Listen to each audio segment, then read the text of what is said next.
Hello students. आज हम करने वाले हैं आपके अकाउंटेंसी क्लास 12th की फर्स्ट बुक के थर्ड चैप्टर को, जो कि आपका चैप्टर है change in profit sharing ratio. ठीक है, ये आपका चैप्टर है। इसमें हम ये पढ़ेंगे कि जब आपका प्रॉफिट शेयरिंग रेशो चेंज होता है तो उससे जो बाकी की चीज़ें हैं उस पर इफ़ेक्ट क्या पड़ता है। सबसे पहले हम ये देख लेते हैं कि जब हम प्रॉफिट शेयरिंग रेशो को चेंज करते हैं या फिर किसी भी अदर टर्म को चेंज करते हैं तो उससे होता क्या है। तो सबसे पहले हम पढ़ते हैं meaning of reconstitution of partnership. Reconstitution का मतलब है दोबारा से जो हमारी पार्टनरशिप डीड है उसको सह स्थापित करना, मतलब उसको दोबारा से बनाना। उसमें चेंजेस होते हैं, जैसे कि देखिए इसमें लिखा गया है any change in existing agreement of partnership is reconstitution of the firm. As a result existing partnership agreement comes to an end and new partnership agreement comes into existence. मतलब यही है कि जो हम अपने पुराने एग्रीमेंट को जब ख़त्म करते हैं या फिर उसमें किसी तरीके का चेंज करते हैं तो हमने जो पुरानी पार्टनरशिप डीड मतलब पार्टनरशिप के लिए जो एग्रीमेंट बना रखा था वो रद्द हो जाता है, मतलब वो ख़त्म हो जाता है और एक नया जो पार्टनरशिप एग्रीमेंट है वो एग्जिस्टेंस में आ जाता है। ठीक है, ये मतलब है रिकॉन्स्टिट्यूशन ऑफ पार्टनरशिप का। अब सबसे पहले हम देखते हैं a firm is reconstituted on occurrence of any of event. मतलब एक जो फर्म है वो रिकॉन्स्टिट्यूट कब कब होती है, इन सारे इवेंट्स के होने पर होती है। सबसे पहले event change in PSR among existing partner, जो कि अभी हम पढ़ेंगे। ठीक है, उसके बाद आता है एडमिशन ऑफ पार्टनर। जब किसी नए पार्टनर का एडमिशन होता है तो सारी चीज़ें चेंज होती हैं, नई डीड बनती है, नया पार्टनर एडमिट होता है। ठीक है, रिटायरमेंट ऑफ पार्टनर, मान लीजिए कोई पार्टनर चला जाता है। डेथ ऑफ अ पार्टनर, न करी नारायण किसी भी पार्टनर की डेथ हो जाती है। और दूसरा एक जो लास्ट पॉइंट है वो है अमलगमेशन ऑफ टू और मोर पार्टनरशिप फर्म्स। जो आपके जो ऊपर के चार टॉपिक्स हैं ये आपको आने वाले अपने जो चैप्टर्स हैं इनमें पढ़ने हैं। आने के 3 चैप्टर में तो आपको ये पढ़ने हैं, इस चैप्टर में भी आप इसको पढ़ेंगे। लेकिन जो ये अमलगमेशन ऑफ टू और मोर पार्टनरशिप फर्म है ये जब आप आगे के लेवल पे पढ़ते हैं जब तब आप पढ़ते हैं। ठीक है, एमलगमेशन में बेसिकली क्या होता है जब दो आपकी जो फर्में हैं, दो या उससे ज़्यादा फर्म जब मिल जाती है। ठीक है, जैसे वोडाफोन और आइडिया मिल चुके हैं, वीआई बन चुके हैं। ठीक है, इस तरीके से। उसके बाद आता है change in PSR among the partners. Change in PSR, जब पीएसआर को चेंज हम करते हैं तो इससे होता क्या है। Change in PSR leads to dissolution of partnership not of the firm. मतलब जब हम पीएसआर को चेंज करते हैं तो सिर्फ पार्टनरशिप एग्रीमेंट जो है, पार्टनरशिप है, वो ख़त्म होती है, डिसॉल्व होती है, ना कि हमारी फर्म डिसॉल्व होती है। ठीक है, अब देखते हैं हमें एडजस्टमेंट क्या क्या करनी है चेंज इन पीएसआर में। सबसे पहले हमें करना है determining of sacrificing ratio and gaining ratio. हमें जो डिटरमाइन करना है सेक्रीफाइसिंग रेशो को डिटरमाइन करना है, गेनिंग रेशो को डिटरमाइन करना है। ठीक है, उसका आता है अकाउंटिंग ऑफ गुडविल। जो हमारी गुडविल थी उसकी अकाउंटिंग करनी है। इसमें भी आपकी दो तरह की गुडविल हो सकती हैं। एक तो जो मतलब आपने वैल्यू कर रखी है कि हमारी फर्म की ये गुडविल बनती है। दूसरा अगर आपके पास कोई एग्जिस्टिंग गुडविल पहले से है बैलेंस शीट में। ठीक है, उसके बाद आता है accounting of reserves accumulated profits and losses. जो आपके रिजर्व्स होते हैं, general reserve, investment fluctuation reserve, ठीक है, वर्कमैन कंपनसेशन रिजर्व, इन रिजर्व्स का और एक्यूमुलेटेड प्रॉफिट या फिर लॉसेस, मतलब जो एक्यूमुलेटेड प्रॉफिट आपका होता है या फिर लॉस होता है वो। ठीक है, उसकी हमें इसमें एडजस्टमेंट करनी है। उसके बाद है revaluation of assets and reassessment of liability. मतलब रीवैल्यूएशन ऑफ असेट्स मतलब जो आपकी असेट्स है उनकी रीवैल्यू होगी। हो सकता है किसी असेट की वैल्यू कम हो रही हो सकता है किसी असेट की वैल्यू ज़्यादा हो रही हो। ठीक है, ऐसी सेम लायबिलिटी में हो सकता है लायबिलिटी आपकी कम हो सकता है ज़्यादा हो गई हो। ठीक है, उसके बाद होता है एडजस्टमेंट ऑफ कैपिटल। अब एडजस्टमेंट ऑफ कैपिटल होता है जो पार्टनर्स का कैपिटल होता है, इसमें अलग अलग मेथड्स होते हैं, उसके थ्रू आप जो पार्टनर्स का कैपिटल होते हैं वो न्यू कैपिटल को आप डिसाइड करते हो। ठीक है, अब आगे। ठीक है, determination of sacrificing ratio and gaining ratio. जो डिटर्मिनेशन होता है सेक्रीफाइसिंग रेशो और गेनिंग रेशो का किस तरीके से होता है। देखिए, सेक्रीफाइस्ड प्रॉफिट शेयर, इसको निकालने के लिए फॉर्मूला आप यूज़ करते हैं old profit share minus new profit share. और गेन प्रॉफिट शेयर को आप निकालने के लिए यूज़ करते हैं new profit share minus old profit share. अब देखिए इसमें ध्यान देने वाली चीज़ क्या है, हो सकता है आपका 1 मार्क एमसीक्यू में आ जाए।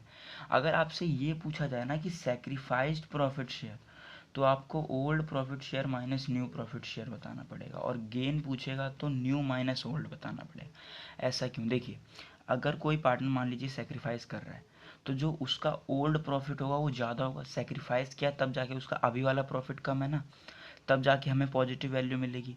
हमें पता है कि हम जब भी अकाउंटिंग करते हैं तो इसके अंदर हम नेगेटिव में कोई वैल्यू को माइनस करके ऐसे नहीं लिखते हैं, हम या तो उसको ब्रैकेट में लिख देते हैं या तो नॉर्मली वो रहती है, ठीक है।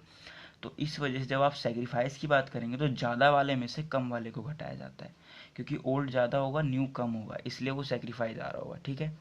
और ये जब आप गेन की बात करते हैं, इसका मतलब गेन मतलब उसका जो नया प्रॉफिट शेयर है वो पिछले से बढ़ के आया है, तो new profit share minus old profit share, ठीक है। ये मैंने आपको एमसीक्यू के नज़रिए से बताया। और दूसरा कॉन्सेप्ट के तरीके से, अगर आप मतलब जैसे अब जब आगे आप जो कैलकुलेशंस करेंगे उसमें आप किसी एक को भी फॉलो कर सकते हैं।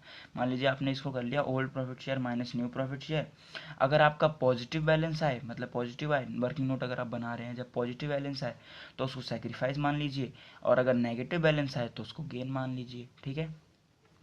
इससे रिलेटेड हम एक क्वेश्चन देखते हैं ताकि और क्लियर हो जाए किस तरीके से होता है ये गेन और सेक्रीफाइस रेशो। देखिए, Jack and Barbossa are partners in a firm sharing profits in the ratio 2:1। It was decided by them to share profits equally, मतलब जो फ्यूचर में है फ्रॉम 1 अप्रैल 2024 से जो वो प्रॉफिट्स को डिवाइड करेंगे वो इक्वली करेंगे, ठीक है। Calculate the sacrificing and gaining ratio, हमें सेक्रीफाइसिंग और गेनिंग रेशो कैलकुलेट करने के लिए दिया गया है। दो पार्टनर्स, इनका ओल्ड रेशो ये है, न्यू रेशो 1:1 होगा क्योंकि इक्वली बोला है तो 1:1। तो अब देखिए कैसे करेंगे गेन और सेक्रीफाइस के लिए। हमने देखे एक ही फॉर्मूला यूज़ करा है जो कि है old profit share minus new profit share, यही वाला यूज़ करा है, आप भी इसी को यूज़ कीजिएगा, सही रहेगा, ठीक है। तो सबसे पहले हम जैक का निकालते हैं, जैक का कितना आएगा 2/3 जो उनका ओल्ड रेशो था माइनस न्यू शेयर इक्वल्स 1/6 जो आया ये है इनका सेक्रीफाइस रेशो, क्योंकि ये सेक्रीफाइस कर रहा है, मैंने बताया ना अगर पॉजिटिव आ जाए इस वाले तरीके से तो सेक्रीफाइस मान लीजिए। फिर आता है बरबोसा, बरबोसा का 1/3 माइनस 1/2, तो ये आ गया -1/6 जो कि हो गया गेन, ठीक है। इसमें बेसिकली ध्यान ये देना है जब आपका नेगेटिव बैलेंस आए तो आपके लिए वो गेन है, और पॉजिटिव बैलेंस आए तो वो आपके लिए सेक्रीफाइस है, ठीक है। आगे एक और क्वेश्चन देखते हैं जो कि है X Y and Z are partners of ratio 5:3 calculate new PSR, हमें इनका न्यू पीएसआर कैलकुलेट करना है, ठीक है। सबसे पहले क्वेश्चन बोला गया है केस 1 में as per new agreement Z takes 1/5 share from X, मतलब जो एक्स है उससे 1/5 शेयर जो है जेड टेक करेगा, मतलब जो एक्स का जो शेयर है उसमें से 1/5 जेड को मिल जाएगा, ठीक है। दूसरा केस हमें बोला गया as per new agreement Z takes 1/5 share of X, ठीक है। सबसे पहले हम पहले केस को सॉल्व कर लेते हैं। पहले केस में बोला गया है कि एक्स से वो लेगा, तो सबसे पहले हम देख लेते हैं एक्स से लेगा तो 5/10 माइनस में 1/5, 1/5 ये उससे ले रहा है, ठीक है, एक्स से, तो 1/5 ये एक्स में से इसको माइनस हो जाएगा, ठीक है। माइनस होने के बाद एक्स का क्या शेयर बचेगा 3/10। अब देखिए इसमें वाई का तो कोई इंक्लूडेंस हुआ ही नहीं, वाई से तो कोई छेड़छाड़ की गई नहीं, तो वाई का रेशो तो वही रहेगा, ठीक है। और जेड का जो 2/10 रेशो था प्लस में 1/5 रेशो और आ जाएगा, ठीक है। तो इसका कितना हो जाएगा 4/10, तो नया रेशो आपका क्या बन जाएगा 3:4:4, ठीक है। अब दूसरा केस देखते हैं। दूसरा केस है as per new agreement Z takes 1/5 share of F X, जो है ये ऑफ एक्स बोला गया है, मतलब देखिए अगर फ्रॉम बोला जाए तो आपको डायरेक्ट जितना बोला गया उतना आप माइनस कर देंगे, इसमें कोई दिक्कत नहीं है। लेकिन जब आपको ऑफ बोला जाता है इसका मतलब ये है कि जो एक्स का शेयर था उस शेयर का जो 1/5 शेयर बनता वो जेड को दिया जाएगा। देखते हैं इसके क्वेश्चन को, हम देखते हैं अभी किस तरीके से है। देखिए जेड्स का गेन कितना आएगा, जेड्स का गेन हमने बोला ना वो एक्स का 1/5 यानी एक्स के शेयर का 1/5, एक्स का शेयर था 5/10 और जेड का गेन का कितना है 1/5, तो 1/5 जो शेयर आएगा मल्टीप्लाई में 5/10, तो जेड जो लेगा एक्स से उसमें से 1/10 लेगा उससे, तो अब एक्स में से माइनस क्या होगा 5/10 माइनस में 1/10 इक्वल्स 4/10। दोबारा देखते हैं। देखिए उसमें बोला गया था कि जो एक्स से जो जेड टेक करेगा वो करेगा एक्स के शेयर का 1/5, एक्स के शेयर का ऑफ बोला गया ना, तो 5/10 मल्टीप्लाई बाय 1/5, तो 1/10 आया, ठीक है। अब 1/10 जो है एक्स में से माइनस हो जाएगा, 5/10 माइनस 1/10 इक्वल्स 4/10, ठीक है। वाई का तो फिर से सेम रहेगा, वाई में हमने कुछ नहीं किया, जेड का 2/10 प्लस में 1/10 इक्वल्स 3/10, 4:3:3, इस चीज़ को आपको खास करके ध्यान रखना है, ये आपको क्वेश्चन कंफ्यूज करने के लिए दिया जाता है। कभी वो आपको ऑफ दे देगा, कभी फ्रॉम दे देगा। अगर आपको ऑफ दे तो ध्यान रखिएगा आपको मल्टीप्लाई पहले करना है, देन माइनस करना है, और अगर आपको फ्रॉम बोला गया हो तो आपको डायरेक्ट माइनस कर देना है, ठीक। अब इसमें जो दूसरी चीज़ होती है वो क्या होती है, अकाउंटिंग ऑफ गुडविल। गुडविल की अकाउंटिंग किस तरीके से होती है, देखिए, the compensation payable by the gaining partner for his gain to the sacrificing partner is known as goodwill और प्रीमियम फॉर गुडविल। मतलब क्या है, जो गेनिंग पार्टनर होता है, ठीक है, गेनिंग पार्टनर जो गेन कर रहा है due to change in PSR, वो सेक्रीफाइसिंग पार्टनर को एक अमाउंट पे करता है, कंपनसेशन देता है, जिसे कहा जाता है गुडविल कह सकते हो, या फिर आप प्रीमियम फॉर गुडविल कहें। प्रीमियम फॉर गुडविल कहेंगे तो आपको जो नॉर्मल गुडविल होती है और प्रीमियम फॉर गुडविल, उसमें कन्फ्यूजन नहीं होगी, ठीक है। अब अमाउंट कंपनसेशन पेबल कैलकुलेट कैसे होता है, तो वैल्यू ऑफ फर्म्स गुडविल, जो फर्म की टोटल गुडविल हमने कैलकुलेट करी हो, मल्टीप्लाई में गेन प्रॉफिट शेयर, जो गेनिंग पार्टनर का जो शेयर आया गेन शेयर, ठीक है। अब देखते हैं इसकी अकाउंटिंग एंट्री किस तरीके से होती है। Accounting entry pass to adjust goodwill क्या होती है, गेनिंग पार्टनर्स कैपिटल और current account debit to sacrificing partners capital और करंट अकाउंट। करंट अकाउंट तब आएगा जब आपका फिक्स कैपिटल अकाउंट मेथड होगा, और कैपिटल अकाउंट तब आएगा जब आपका फ्लक्चुएटिंग कैपिटल अकाउंट मेथड होगा, ठीक है। अब देखिए, इसमें गेनिंग पार्टनर डेबिट हुआ, हमने बोला ना, जो गेनिंग पार्टनर है वो कंपनसेट करता है सेक्रीफाइसिंग पार्टनर को, तो सेक्रीफाइसिंग पार्टनर को पैसे मिलेंगे, गेनिंग पार्टनर वो पैसे ला के देगा, ठीक है। और किस में देगा, जो इसका इसने जिस रेशो से, जिस शेयर से इसने गेन करा था, ठीक है। अब आता है accounting treatment of existing goodwill. मैंने आपको बताया ना, गुडविल दो तरीके की, एक तो अपनी जो नॉर्मली जो कैलकुलेटेड हो रखी है बिजनेस की, और जो पहले से हमारे पास फर्म में मौजूद थी, परचेज कर रखी थी हमने, हमारे असेट साइड में थी, ठीक है। उसका ट्रीटमेंट किस तरीके से होता है, उसके ट्रीटमेंट में होगा, goodwill existing in the books of account is written off by debiting it to the partners capital और करंट अकाउंट। जो एग्जिस्ट कर रही है पहले से गुडविल, वो एक तरीके से पार्टनर्स को दे दी जाती है, तो पार्टनर्स को देने के लिए उसे क्रेडिट कर दिया जाता है, और पार्टनर्स का जो कैपिटल अकाउंट है उसको डेबिट कर दिया जाता है। तो पार्टनर्स के कैपिटल अकाउंट में बेसिकली ये डेबिट साइड दिखती है, उनके जो प्रॉफिट होता है, मतलब जो उनका कैपिटल का बैलेंस होता है उसको कम करती है, ठीक है। तो स्टूडेंट्स, अब आता है आपका टॉपिक अगला, accounting of reserves, accumulated profits and loss. Accounting करनी है आपको रिजर्व्स की, जितने भी आपके रिजर्व्स होते हैं, general reserve, investment fluctuation reserve, workman compensation reserve, accumulated profits की, जो आपके क्रेडिट साइड में प्रॉफिट्स हैं, और लॉसेस की। तो सबसे पहले इनकी जनरल एंट्री देख लेते हैं, जो बेसिकली जनरल एंट्री इनकी बनेगी।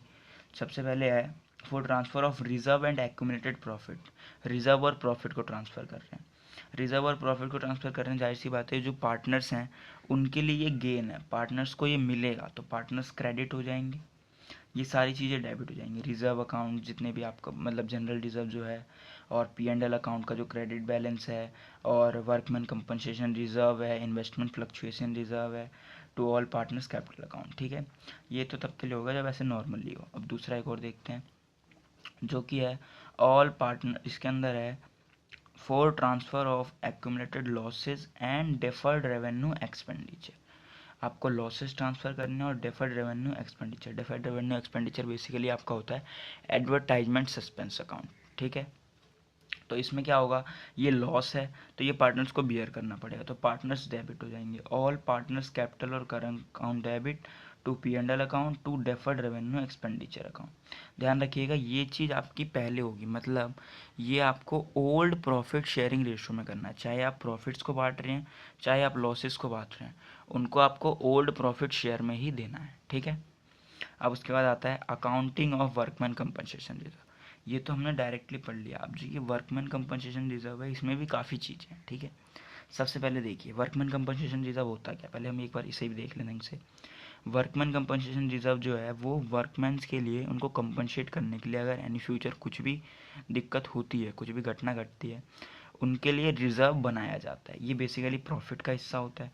तो जब फर्म रिकॉन्स्टिट्यूट हो रही है तो ये पार्टनर्स को जाना चाहिए।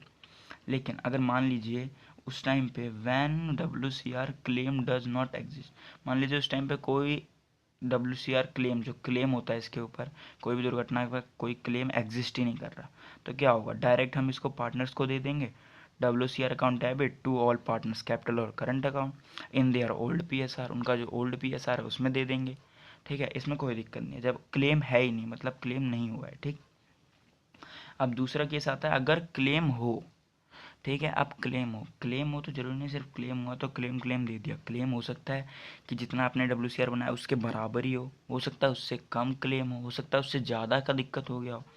ठीक है, तो ये तीन अलग अलग केसेस को हम पढ़ते हैं। सबसे पहले WCR बराबर WCR क्लेम, मतलब जितना आपने रिजर्व बना रखा था उतना ही आपके पास क्लेम है।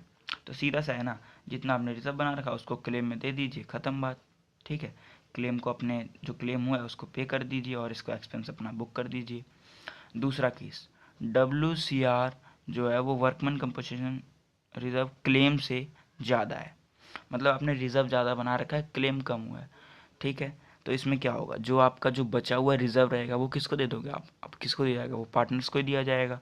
तो इसकी एंट्री क्या बनेगी, workman compensation reserve account debit to WCR claim account to partners capital और करंट अकाउंट। जो बचा हुआ बैलेंस रहेगा वो पार्टनर्स के कैपिटल या फिर करंट अकाउंट में चला जाएगा। ठीक है,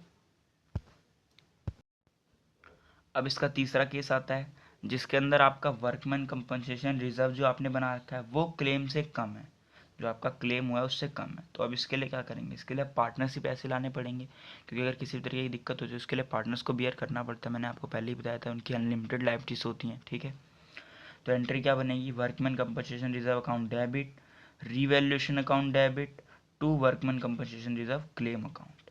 क्लेम देखिए ज़्यादा था, ठीक है, वर्कमैन कंपनसेशन रिजर्व कम था, तो उसको उसकी पूर्ति कहाँ से हुई, रिवैल्यूएशन अकाउंट। अब रिवैल्यूएशन अकाउंट डायरेक्टली पार्टनर्स का जो प्रॉफिट है उसको कम कर देगा, तो all partners capital account debit to revaluation account. ठीक है, अब हम देखते हैं accounting of investment fluctuation reserve. इसमें काफ़ी ज़्यादा कन्फ्यूज़न हो जाती है। ठीक है, तो इसको आपको बहुत ही अच्छे तरीके से देखना है। ठीक है, अब देखिए जिस तरीके से आपका WCR में क्लेम वगैरह होता था वैसे ही इन्वेस्टमेंट फ्लक्चुएशन रिजर्व बोला है। इन्वेस्टमेंट फ्लक्चुएशन, देखिए इन्वेस्टमेंट फ्लक्चुएशन रिजर्व मतलब है जो आपकी इन्वेस्टमेंट की जो वैल्यू है उसमें कुछ भी फ्लक्चुएशन होता है, क्योंकि इन्वेस्टमेंट आपकी मार्केट वैल्यूज़ पे चलती हो सकता है, आप उसकी मार्केट वैल्यू कम हो रही हो, ज़्यादा हो रही हो। मान लीजिए जब कम हो जाएगी तो आप उसके लिए जो आप रिज़र्व बना के रखते हैं उसको यूज़ करते हैं। तो इसमें भी अब इसके तीन केसेस बनते हैं। सबसे पहले होता है जो आपकी बुक वैल्यू है वो मार्केट वैल्यू के बराबर है, तो इसमें तो कोई दिक्कत होनी ही नहीं है, क्योंकि जब जितनी बुक वैल्यू उतनी मार्केट वैल्यू है, तो किसी तरीके कुछ हमें रिजर्व पे कहीं पे करना ही नहीं है।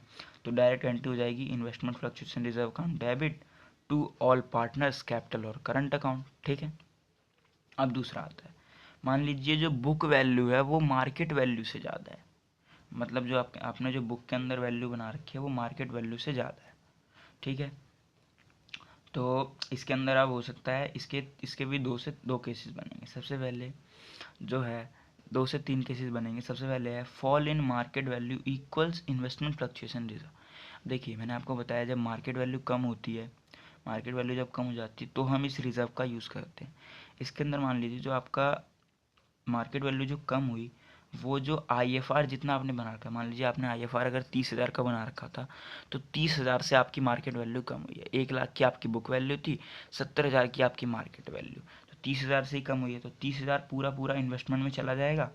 Investment fluctuation reserve account debit to investment account, investment की वैल्यू को पूरा करने के लिए। ठीक, अब दूसरा case, fall in market value greater than investment fluctuation reserve, मतलब जो मार्केट वैल्यू में जो फॉल हुआ है वो आपके इन्वेस्टमेंट फ्लक्चुएशन रिजर्व से ज़्यादा हुआ है। मतलब कि आपके जो इन्वेस्टमेंट थी 1 लाख की थी मतलब बुक वैल्यू में, और 60,000 उसमें है। ठीक है, आपकी मार्केट वैल्यू में, और आपने जो रिज़र्व बना रखा है वो 30,000 का बना रखा है। तो जब आपने 30,000 का ही रिज़र्व बनाया है, आपकी 10,000 की और ज़रूरत है, तो वो 10,000 आप कहाँ से लाओगे, रिवैल्यूएशन अकाउंट से लाओगे ना, जो कि पार्टनर्स को बियर करना पड़ेगा।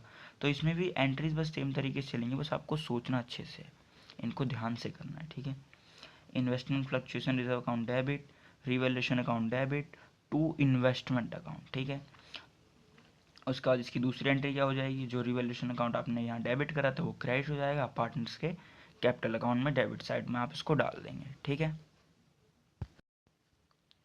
तो अब इसका तीसरा केस आता है जिसके अंदर है fall in market value less than IFR, मतलब जो मार्केट वैल्यू में जो फॉल हुआ है, ठीक है, वो आपके जो IFR है उससे कम हुआ है। मान लीजिए आपका जो मार्केट वैल्यू हो गई वो 80,000 हो गई, बुक वैल्यू 1 लाख थी, और आपने जो बना रखा है IFR वो 30,000 का बना रखा है, तो 20,000 ही आपको वहाँ देना पड़ेगा। जो बचा हुआ 10,000 है वो कहाँ दे देंगे आप? पार्टनर्स को दे देंगे।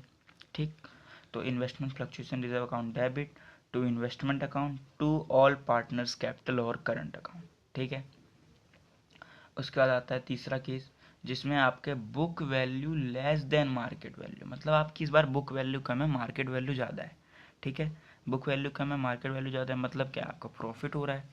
ठीक है, तो इसमें डायरेक्ट सी बात है, अपना जो IFR है उसका तो कुछ यूज़ होना नहीं है, तो हम डायरेक्ट क्या कर देंगे, IFR account debit to all partners capital account, partners को दे देंगे पूरा IFR। ठीक, दूसरा, अब देखिए इसके अंदर हमारी इन्वेस्टमेंट की वैल्यू बढ़ी हुई है तो हम उसको बढ़ाएंगे, तो जब हमारी एसेट्स की वैल्यू बढ़ती है, एसेट्स हमारे पास आती है, तो उसको क्या करते हैं, हम डेबिट करते हैं और रिवैल्यूएशन अकाउंट में क्रेडिट हो जाएगा। ठीक है, अब उसके बाद जो ये रिवैल्यूएशन का प्रॉफिट बचता है इसको हम पार्टनर्स को दे देंगे, तो रिवैल्यूएशन अकाउंट यहाँ क्रेडिट हुआ था, अब डेबिट हो जाएगा, revaluation account debit to partners capital account, to all partners capital account जो अपने पास पहले से हैं। ठीक है, ध्यान रखिएगा ये सारी चीज़ें ओल्ड PSR में चलती हैं। ठीक है, ये आपकी ओल्ड PSR में चलेंगे, आप जो भी ये चीज़ें बांटेंगे पार्टनर को। ठीक है, अब आपका अगला आता है जो टॉपिक, वो बहुत ही इंपॉर्टेंट टॉपिक है, adjustment of reserve accumulated profit and losses through partners capital account. देखिए, ये जो था ये आपने डायरेक्टली एंट्रीज करी, आपने वैल्यूज़ को कम ज़्यादा करा, मतलब आपने इन्वेस्टमेंट की वैल्यू को बढ़ाया। ठीक है, आपने असेट्स की जो आपने इन्वेस्टमेंट है, इनको जनरल रिजर्व है जो उसको सीधा ख़त्म कर दिया, बांट दिया। अब ये एक तरीका आता है, इसमें आपको ऐसा कुछ नहीं करना होता, इसमें आपका डायरेक्ट जो है पार्टनर्स का कैपिटल अकाउंट या फिर करंट अकाउंट उसके थ्रू डायरेक्ट एडजस्टमेंट हो जाती है। आपके जो ये जनरल रिजर्व IFR ये आपके रिमेन सेम रहते हैं। ठीक है, तो इसके अंदर आप करेंगे क्या, देखिए, calculate the net effect of reserve accumulated profits and losses. जो आपके एक्यूमुलेटेड प्रॉफिट्स हैं, रिजर्व्स हैं, उसका आप नेट इफेक्ट कैलकुलेट करेंगे, मतलब जो आपकी फ़ायदे वाली चीज़ें उनको, उनमें से फिर जो आपकी घाटे वाली चीज़ें उनको, उनमें आप कैलकुलेट करेंगे कि आपको नेट इफेक्ट में क्या मिल रहा है। ठीक है, दूसरा फिर इसमें स्टेप क्या होता है, calculate gain sacrifice profit share of each partner. आपको कैलकुलेट करना है gain sacrifice profit share of each partner, हर एक पार्टनर का जो गेन सेक्रीफाइस रेशो आ रहा है उसको कैलकुलेट करना है। ठीक है, तो स्टूडेंट्स अब हम आगे देखेंगे, जब हम कैलकुलेट कर लेते हैं गेन और सेक्रीफाइस रेशो को, अब उसके बाद हमें क्या करना होता है, उसके बाद हम करते हैं calculate share of gain partner and sacrificing partner. हम कैलकुलेट करेंगे शेयर, शेयर से मतलब आपका रेशो नहीं है, शेयर से मतलब है जो आपका शेयर का अमाउंट बनता है, गेनिंग पार्टनर का कितना बनता है, सेक्रीफाइसिंग पार्टनर का कितना बनता है, उसको कैलकुलेट करेंगे। ठीक है, नेट इफेक्ट से। उसके बाद हम क्या कर देंगे, उसके बाद हम एक एडजस्टमेंट एंट्री पास कर देंगे जिसमें होगा इन case of positive net effect, जब आपको पॉजिटिव नेट इफेक्ट मिल रहा है, मतलब जो आपका प्रॉफिट आ रहा है, नेट इफेक्ट में आपका प्रॉफिट आ रहा है, तो अब उसको क्या करेंगे, उसको आप कर देंगे gaining partner capital account debit to sacrificing partner capital account. ठीक है, उसके बाद आता है in case of negative net effect, जब आपको नेगेटिव नेट इफेक्ट हो रहा है, नेगेटिव नेट इफेक्ट मिला, तो आप क्या करेंगे, sacrificing partner capital account debit to gaining partner capital account. इसमें अपोजिट हो जाता है, जब आपको नेगेटिव बैलेंस मिलेगा तो आपको जो सैक्रिफाइसिंग पार्टनर है उसी को कंपनसेट करना पड़ेगा, लेकिन जब पॉजिटिव बैलेंस रहेगा तो गेनिंग पार्टनर कंपनसेट करेगा। ठीक है, अब इसी का एक क्वेश्चन देखते हैं जो कि है, आन Baan and Shaan are partners in a firm sharing profits and losses in the ratio 3:3:2. They decided to share profits equally with effect from 1st April 2024. On that date, General Reserve had credit balance of 72,000. उस date पे जो आपका general reserve का balance है वो 72,000 है। Instead of distributing the general reserve, it was decided to record an adjustment entry giving effect due to the change in the profit sharing ratio. मतलब वो जनरल रिजर्व को बांटना नहीं चाहते हैं, वो उसकी जगह पे एक एडजस्टमेंट एंट्री पास करना चाहते हैं। ठीक है, तो इसके लिए सबसे पहले हम इसके वर्किंग नोट की कैलकुलेशन कर लेते हैं। वर्किंग नोट में हम क्या करेंगे, हम करेंगे calculation of gain sacrifice ratio. मैंने आपको बताया था गेन सेक्रीफाइस रेशो निकालना पड़ेगा, सबसे पहले हमें निकालना होता है नेट इफेक्ट, लेकिन इन्होंने हमें डायरेक्ट सिर्फ एक ही चीज़ बता रखी है जो है जनरल रिजर्व का क्रेडिट बैलेंस, तो हमारे लिए वही हमारा नेट इफेक्ट, और क्रेडिट बैलेंस बोला यानी हमारे लिए पॉजिटिव नेट इफेक्ट है ना। तो अब देख लेते हैं गेन और सेक्रीफाइस रेशो। ओल्ड रेशो हमें पता था 3:3:2 था तीनों पार्टनर्स का। न्यू रेशो क्या है, इक्वली यानी 1/3 1/3 1/3। इनको हम सॉल्व करेंगे तो 9 - 8 1/24 सेक्रीफाइस आएगा, क्योंकि मैंने आपको बताया था ओल्ड माइनस न्यू अगर पॉजिटिव आता है तो आपका सेक्रीफाइस होता है। ठीक है, ऐसे इसका भी 1/24, लेकिन जो शान का है ये गेन है -2/24। ठीक है, 2/8 -1/3 -2/24, ये नेगेटिव आया इसलिए इसका गेन है। अब उसके बाद अपना अगला ही तीसरा जो था उसमें क्या करना था, हमें अमाउंट कैलकुलेट करना था, कितना अमाउंट ये कंपनसेट करेंगे। तो अमाउंट सेक्रीफाइस बाय आन कितना आएगा, 72,000 गुणे में 1/24 3,000 रुपये। ऐसी बान का भी कितना आएगा 3,000, क्योंकि इक्वली है इनका जो सेक्रीफाइस रेशियो।